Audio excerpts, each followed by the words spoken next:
వస్తే ఆ సివిల్ వార్లో చాలా ఇబ్బందికరమైన పరిస్థితుల్లో అబ్రహాం లింకన్ గారు అక్కడ రాష్ట్రపతిగా ఉండి, లింకన్ గారు ఈరోజు గమనించినట్లయితే అధ్యక్ష, అమెరికా చరిత్రలో బహుశా అందరికంటే కూడా ఒక గొప్ప రాష్ట్రపతిగా పేరుగాంచి ప్రపంచ చరిత్రలోనే ప్రజాస్వామ్య పద్ధతుల్లో ప్రజాస్వామ్యంలో ఒక గొప్ప నాయకునిగా పేరుగాంచిన వ్యక్తి అధ్యక్ష. తాను అధ్యక్ష గెటిస్బర్గ్ అడ్రస్ అని చెప్పి ఒక గొప్ప స్పీచ్ ఇవ్వడం జరిగింది అధ్యక్ష. ఇది నవంబర్ 19, 1863లో గెటిస్బర్గ్ అనే ఊరు అధ్యక్ష, పెన్సిల్వేనియా అనే స్టేట్లో గెటిస్బర్గ్ అనే ఊరిలో తాను ఈ స్పీచ్ ఇస్తాడు అధ్యక్ష.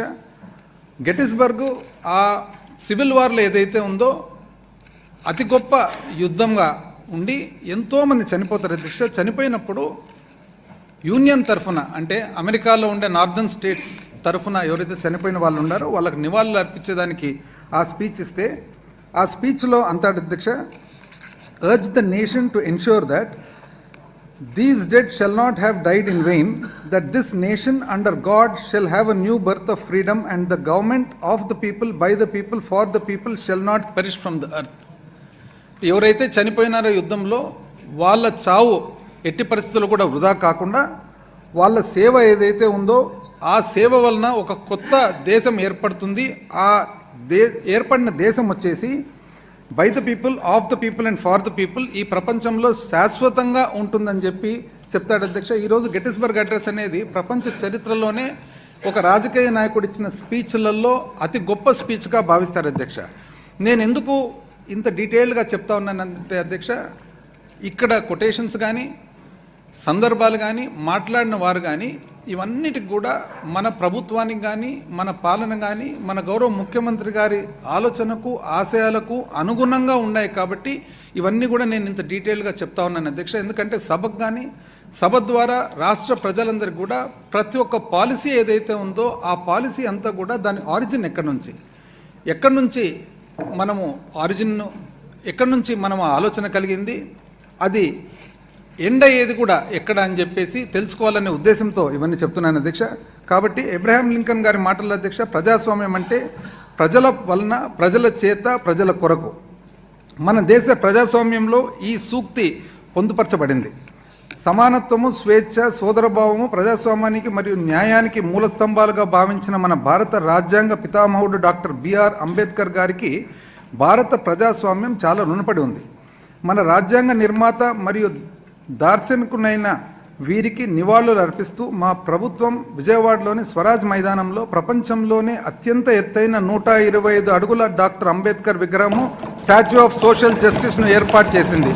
ఆయన ఆశయాలు మా ప్రభుత్వానికి మార్గదర్శకంగా నిలుస్తున్నాయి అధ్యక్ష. ఐ రిపీట్ అధ్యక్ష, ప్రపంచంలోనే అధ్యక్ష అత్యంత ఎత్తైన 125 అడుగుల డాక్టర్ అంబేద్కర్ విగ్రహం అధ్యక్ష, స్టాచ్యూ ఆఫ్ సోషల్ జస్టిస్. మా ప్రభుత్వము ఈ ఇద్దరి దార్శనికుల ఆలోచనలను కార్యరూపంలోకి తీసుకువచ్చింది. మా ప్రభుత్వం ప్రజల చేత, ప్రజల కోసం పనిచేసే ప్రజాప్రభుత్వం అని నిరూపించింది. అసమానతలను రూపమాపడం, వెనుకబడిన వర్గాల వారికి రక్షణ మరియు సాధికారతను ఇవ్వడం, నాణ్యమైన విద్య, పోషణ, ఆరోగ్య సంరక్షణ, జీవనోపాధి కల్పించే కార్యక్రమాలు చేపట్టడానికి ఆర్థిక సహాయం చేయడం లాంటివి మా ప్రభుత్వ నైతిక బాధ్యతగా భావిస్తుంది. సుస్థిరమైన అభివృద్ధికి ఇవన్నీ అత్యంత ముఖ్యమైన సూచికలని మా ప్రభుత్వం నమ్ముతుంది. మన గౌరవ ముఖ్యమంత్రి గారి నాయకత్వం, సేవా స్ఫూర్తి మరియు మార్గదర్శకత్వంలో మా ప్రభుత్వం అడుగడుగునా ప్రేరణ పొంది వాగ్దానాల అమలులో మరియు ప్రజల ఆకాంక్షలను నెరవేర్చడంలో సఫలీకృతమైంది. గౌరవ ముఖ్యమంత్రి గారు ప్రజల సంక్షేమం పట్ల ప్రదర్శించిన అంకిత భావం మరియు బాధ్యత 2000 సంవత్సరాల క్రితం ఆర్థిక శాస్త్రాన్ని రచించిన కౌటిల్యుడు చెప్పిన సూత్రాలను ప్రతిబింబింపజేస్తున్నాయి. కౌటిల్యుడు అధ్యక్ష అందరికీ తెలుసు.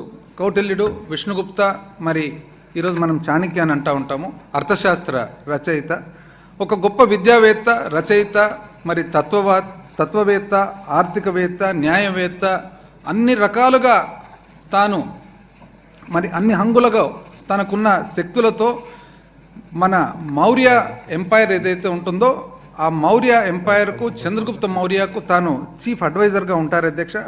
తాను రాసిన అర్థశాస్త్రము ఈరోజు చాలామంది మనం అనుకుంటాం అధ్యక్ష, అర్థశాస్త్రం అన్న తర్వాత కేవలం అది యుద్ధానికి సంబంధించినదని. వాస్తవానికి యుద్ధం కంటే కూడా అర్థశాస్త్రము పరిపాలన పట్ల, పన్నులు విధించడం పట్ల, ప్రజా సంక్షేమం పట్ల, ప్రజలకు సంబంధించిన ఏ విధమైన పాలన ఇవ్వడం అనే దాన్ని బట్టి అధ్యక్ష.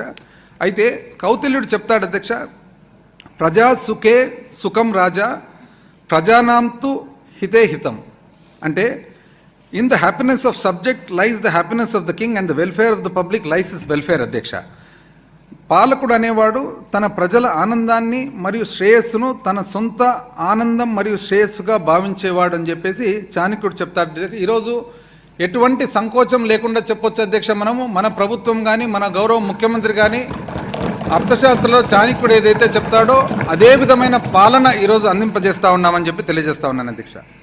విభజన అనంతరం ఏర్పడిన ప్రతికూల పరిస్థితుల్లో కూడా అత్యంత ప్రగతిశీల రాష్ట్రాల్లో మన రాష్ట్రం తన స్థానాన్ని తిరిగి సాధించడానికి ఎంత కష్టమైనా సరే, ఏ సవాలులైనా అధిగమిస్తూ అవకాశాలను అందిపుచ్చుకోగలదని మన గౌరవ ముఖ్యమంత్రి గారి దృఢ విశ్వాసం. వినూత్న పరిపాలన ఆవిష్కరణలు. రాష్ట్ర విభజన తరువాత జటిలమైన విభజన సమస్యలతో మరియు నష్టాలతో ఇబ్బంది పడుతున్నప్పటికీ ఉన్నత ఆశయాలతో మరియు నూతన శక్తితో రాష్ట్రాన్ని పునర్నిర్మించుకోవడానికి మా ప్రభుత్వం శాయశక్తులా ప్రయత్నిస్తుంది. మన రాష్ట్ర సమస్యలను అధిగమించాలంటే పాత మరియు మూస పద్ధతుల్లో కాకుండా ఒక సరికొత్త విధానంతో మాత్రమే అభివృద్ధిని సాధించగలమని గౌరవ ముఖ్యమంత్రి గారు తాను చేసిన సుదీర్ఘ పాదయాత్ర అనుభవంతో తెలుసుకున్నారు.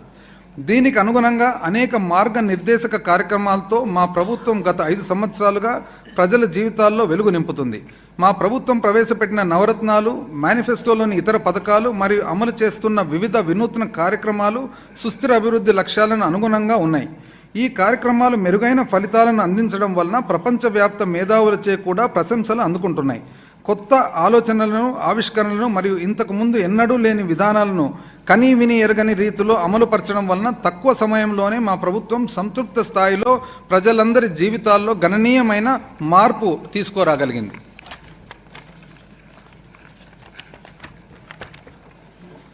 ప్రముఖ ఆర్థికవేత్త జేఎం కీన్స్ మాటల అధ్యక్ష, అగైన్ జాన్ మెనార్డ్ కీన్స్ అధ్యక్ష, ఒక గొప్ప ఆర్థికవేత్త మరి తత్వవేత్త.